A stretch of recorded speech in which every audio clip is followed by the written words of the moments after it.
Hi everyone, welcome to this edition of Addington News. Yes, we're building into Grand Prix Day, the second running of this outstanding race day here at Addington.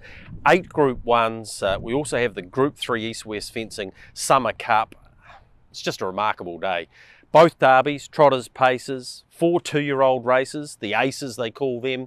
Obviously the Livermore trotting free-for-all as well. And we have a new sponsor, Tennant Engineering for the New Zealand Oaks. And that marvellous filly Millwood Nike looking to make it 18 straight. It's going to be a remarkable day, so much so that I've grabbed Matthew Peden to do a preview of some of the features for us, particularly those derbies. So we'll try and help you out with backing a winner there. We've got a car show, so there'll be so much for you to come and see. There's coffee machines, there's a whole lot of food vendors, and it's only a gold coin donation to the Air Canterbury Trust as well. So there's plenty of reasons to come along. First race is 12:20. Before we wrap it up and give you what I'm thinking betting wise, let's get to Matthew Peden and find out what he's thinking. Yeah, very kindly joined by Matthew Peden from the TAB on what should be one of our great race days at Addington. 8 Group 1s. Matthew, thanks for your time. Pleasure, Gregory. Great to be joining you. And yeah, it's an exciting card. Obviously, the second running of the Grand Prix day, and some quality fields coming on the back of a really good show week and Cup week in Christchurch. All right. At which camp are you in? Garrard's New Zealand Derby it is. Are you with Merlin? Are you with Don't Stop Dreaming? Did the barrier draw change your mind?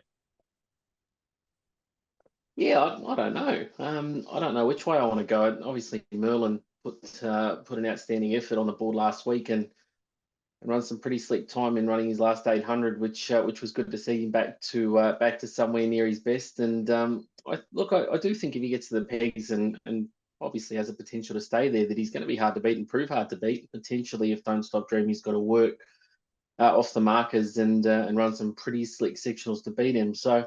Look, maybe just with Merlin slightly, but Don't Stop Dreaming is a pretty classy horse, and I don't want to write him off either. Now it's going to be a cracking derby, and we're not even trying to be disrespectful to the opposition. Sooner the Better's a very good horse. Jolimont's a good horse. Wagstar's shown some, incredible ability. And I haven't even talked about the done runners, the Who's Delights of this world, Triple G.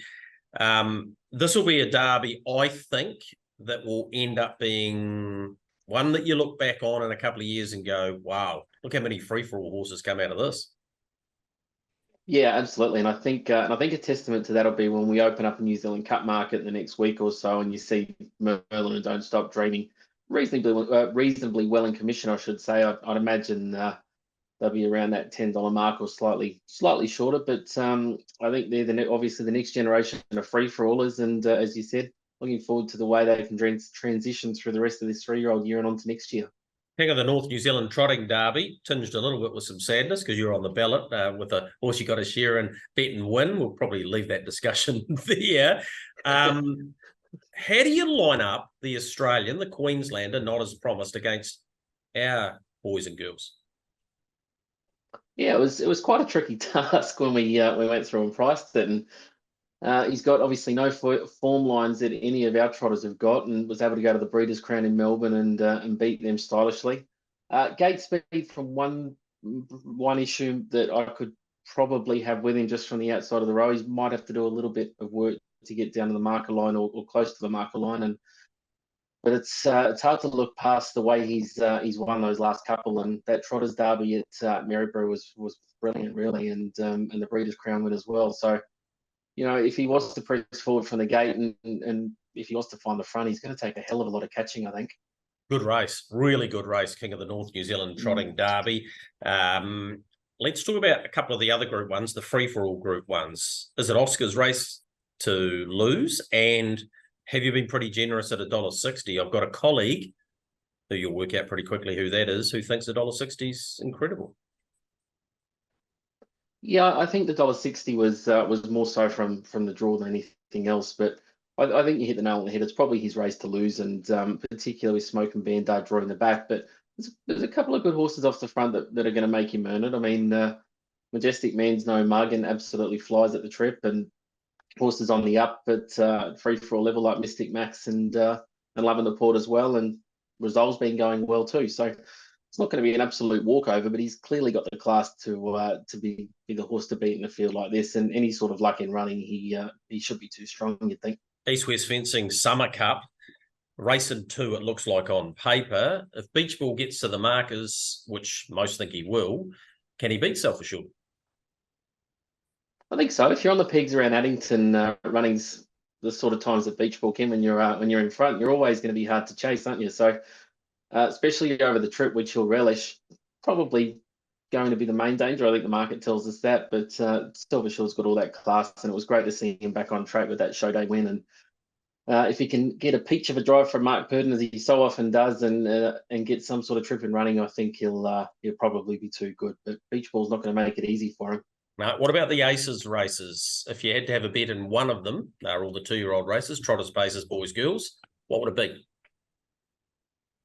Question. I like the way that Empire City's going. I think her run last week when Nathan drove her, she was able to get to the front and just control it brilliantly. I think if she can replicate that again and get to the front and be on the peg, she becomes the horse to beat. And I think she's got a tinge of class about her, and she's probably the one I'd want to back if you made me back one.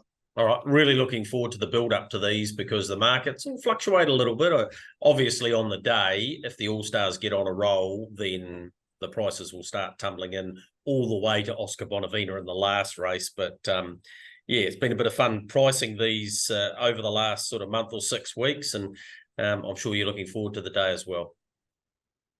Yeah, absolutely, Greg, and particularly looking forward to the 2-year-old Colts and Geldings. The Southerner Chase a Dream, Chase the Dream. Dreams are free. Dreams are free. That's the one. The brother to Don't Stop Dreaming really excites me. And what do you reckon will happen then? Yeah, well, what do you reckon? I mean, we walk by faith. You'd imagine it go forward, but even if he does, Dreams are Free is going to be what, 3 lengths off him? Yeah, and it becomes a hard task, but I guess if you watch these run at Winton when he gave him that fair old start, albeit against inferior opposition, you really get excited just to think what he might be able to do if he behaves himself on Sunday and isn't too far away. But for me, that's one of the races I'm really looking forward to on Sunday. Yeah, going to be a whole lot of fun. Thanks for your time as always on Addington News, and I owe you another beer. Thanks, Greg. Add it to the list. Big thank you to Matthew Peden helping us out with his views on what might happen in those races. The Aces, this is what they're racing for. Some wonderful trophies provided by HRNZ. First race 12:20.